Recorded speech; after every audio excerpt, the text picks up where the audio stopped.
Hello, yeah, hi.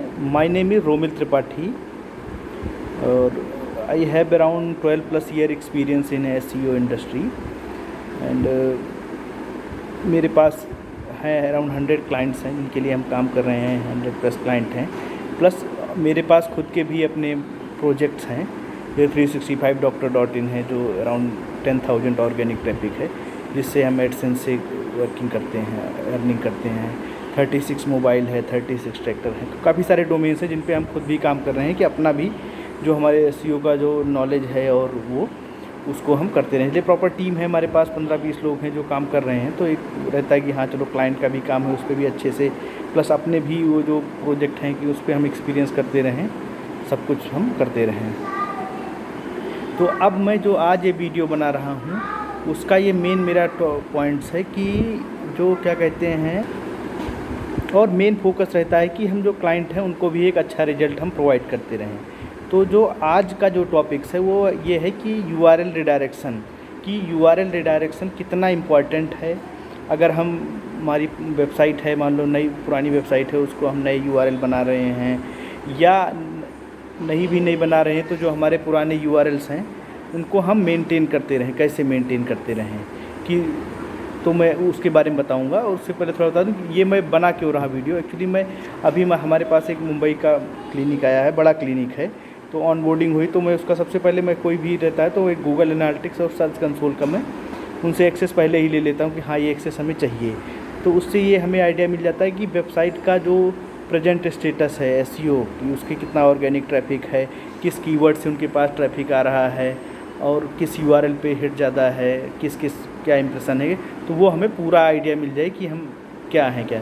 तो उनका मैं देख रहा था पूरा वो, तो उनके पास काफ़ी ट्रैफिक था, मतलब अराउंड था 400 अराउंड ट्रैफिक था, 400 जो भी ट्रैफिक था, मतलब अच्छा ट्रैफिक था पर डे के हिसाब से।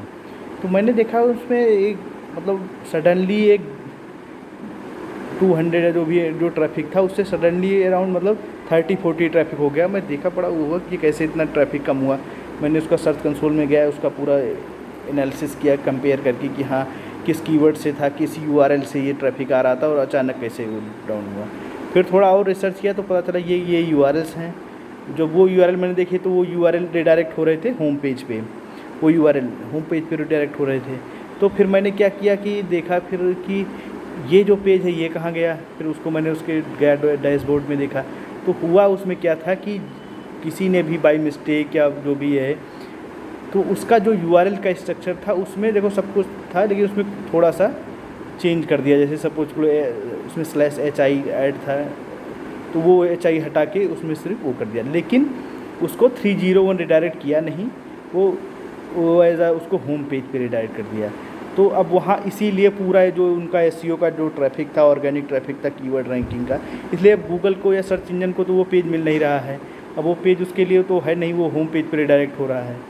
तो वही मैं कह रहा हूँ कि जो मेरा आज का जो वीडियो टॉपिक है कि अगर आप कोई भी यूआरएल, पुराना यूआरएल है, अगर उस सबसे पहली बात तो उसमें बहुत ज़्यादा ना आप छेड़छाड़ करो ही ना, कुछ चेंजेस मत करो उसमें। यूआरएल में जो हैं उसी को ऑप्टिमाइज़ करो, कंटेंट से, टाइटल मेटा, यूआरएल में ना ही करो उसमें। अगर आपके उस यूआरएल पे ट्रैफिक है और अगर कर भी रहे हो तो उसको प्रॉपर 301 रिडायरेक्शन करो कि हाँ जो आपका पुराना यूआरएल है नए यूआरएल में 301 करें उसको। ऐसा नहीं कि होम पेज पे कर दो या 40 पेज पे, तो उससे क्या होगा कि आपका सडनली ट्रैफिक ड्रॉप हो जाएगा।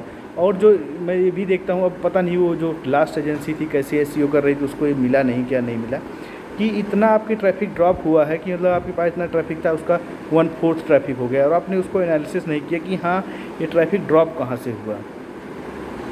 तो इसलिए मैं भी और मैं जो भी एसईओ के लोग हैं या जो सीख रहे हैं या जो फाउंडर हैं, मंथली बेसिस कम से कम एक बार सर्च कंसोल में जाके एक एनालिसिस तो करना ही चाहिए कंपेयर बेसिस पे कि हाँ लास्ट मंथ का ट्रैफिक कितना था, इस मंथ का ट्रैफिक है, किस यूआरएल पे हिट आ रहा था, अब उस यूआरएल पे कितना ट्रैफिक है। अगर थोड़ा बहुत ज़्यादा कि लास्ट मंथ चलो मान लो उस पर 100 था, इस महीने मान लो 110 हुआ या कम हुआ है, 98 हुआ है या 80 हुआ, तब तो चलो ठीक है। लेकिन उस पर मान लो 200 का ट्रैफिक है और इस मंथ उस पर 20 का ही ट्रैफिक है, तो उसको देखना चाहिए कि हाँ हुआ क्या है। एग्जैक्टली उस यूआरएल। ऐसा तो नहीं जैसे अब इस केस में उनको पता ही नहीं चला, उनका ट्रैफिक इतना 1.4 ट्रैफिक हो गया, लेकिन उनको पता ही नहीं चला कि हाँ ड्रॉप क्या हुआ है। तो इसलिए यूआरएल रिडायरेक्शन बहुत इम्पॉर्टेंट है। इस कितनी भी बड़ी वेबसाइट हो, अगर आपने यूआरएल में थोड़ा सा भी इधर उधर कर दिया और उसको रिडायरेक्ट प्रॉपर नहीं किया 301, तो आपका पूरा का पूरा ट्रैफिक ड्रॉप हो जाएगा। जो भी आपने काम किया है वो पूरा नुकसान हो जाएगा उसमें। तो इसलिए यूआरएल बहुत इम्पॉर्टेंट है। आपके पास तो आप सीट मेंटेन कर लो या एनालिटिक्स में सर्च कंसोल में कि हाँ आपके ये यूआरएल हैं जो रैंक कर रहे हैं, वो हमारे ये यूआरएल हैं। और इसको आप मॉनिटर मतलब मंथली बेसिस एक बार तो ये पूरा एनालिसिस आप करिए ही करिए वेबसाइट का कि क्या हो रहा है वेबसाइट में। कोई बहुत बड़ा तो इशू नहीं है, वो छोटा मोटा इशू तो चलो मान लिया, लेकिन अगर इतना ट्रैफिक ड्रॉप हो रहा है तो आपको ये एनालिसिस करना चाहिए। और ये कोई भी जैसे आप मैं इनकी ऑनबोर्डिंग थी, तो ऑनबोर्डिंग में मैंने इसका पूरा चेक किया कि हाँ क्या पहले क्या था। जो होगा वो तो बात की बात है, कितना इम्प्रूवमेंट होगा क्या नहीं होगा, लेकिन जो पिछला इनका था वो क्या है वो भी आप पूरा अच्छे से एनालिसिस करिए इसको। ये एक बहुत ज़्यादा मतलब इम्पॉर्टेंट है। अभी अगर मैं एनालिसिस ही ना करता इस मतलब कि हाँ हुआ क्या है कि मतलब इनके पास इतना ट्रैफिक था ये ड्रॉप हो गया है, तो अब मैं मान लो चलो सपोज करो मैं नई यूआरएल बनाता, उस पर काम करता, तो उसमें थोड़ा टाइम लगता, वो ट्रैफिक सपोज ना आए। लेकिन अभी हम अगर इसको ही फिक्स कर देंगे, जो मैं फिक्स करूँगा अभी मैं तुरंत इसको फिक्स कर दूँगा, तो उससे क्या होगा कि जो उनका जो ट्रैफिक था कम से कम 2 महीने पहले 1-1.5 महीने पहले, वो तो हम कम से कम उस कंडीशन पे आ जाएंगे। ठीक है, तो ये बहुत इंपॉर्टेंट चीज़ है, इसका आप सबको ध्यान रखना चाहिए। Okay, thank you.